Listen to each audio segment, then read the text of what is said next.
Hi, it's Doug, the Yankee Handyman. We're back here in the laundry closet to finish by sanding and priming the patches that we did on our last video. We'll leave a link to that video so you can see how this whole project started. I've chosen a sanding sponge with the 45-degree angle. It's very good for getting into the corners. It has a fine on one side and a medium on the other.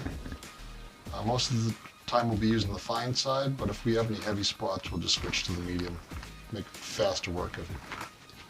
I'm going to begin low, sanding the low stuff and work up as dust falls.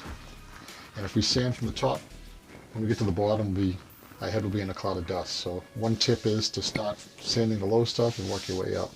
Work away from the dust cloud. When sanding, you don't want to just grind off all the material that we put on. We want to do it with a purpose. So we're going to sand lightly. We're going to start at the transition edges and make them nice and smooth so you can't tell one from the next. And then we'll work our way through the rest of the material. There's not a lot of material that needs to come off, so we don't have to grind away a lot. We're just going to light pressure.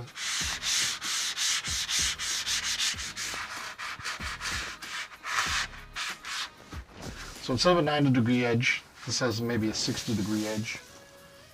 It actually works perfect for the angle of the ceiling. It's easier to get into a corner. If you only want to sand one side of the corner, you can sand without affecting the other side.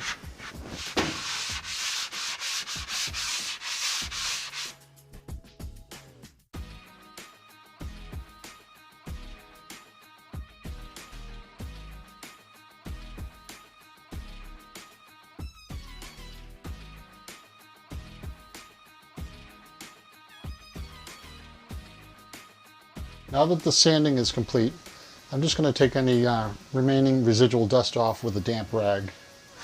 It gives better adhesion that way.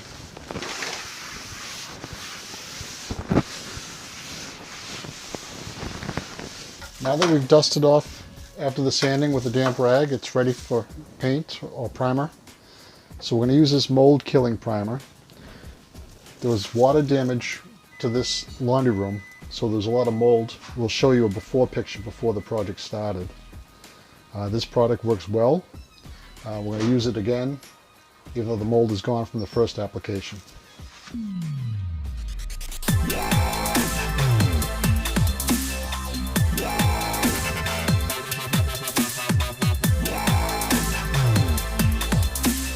So this concludes our laundry closet project. It began with a lot of water damage. We patched it, and now we finished the patch, sanded, and just put the primer on it. So it's all ready for paint. Just have to select the paint color. If you have any questions or comments, leave them below. Please like and subscribe for more videos like this. Thank you for watching. Bye now.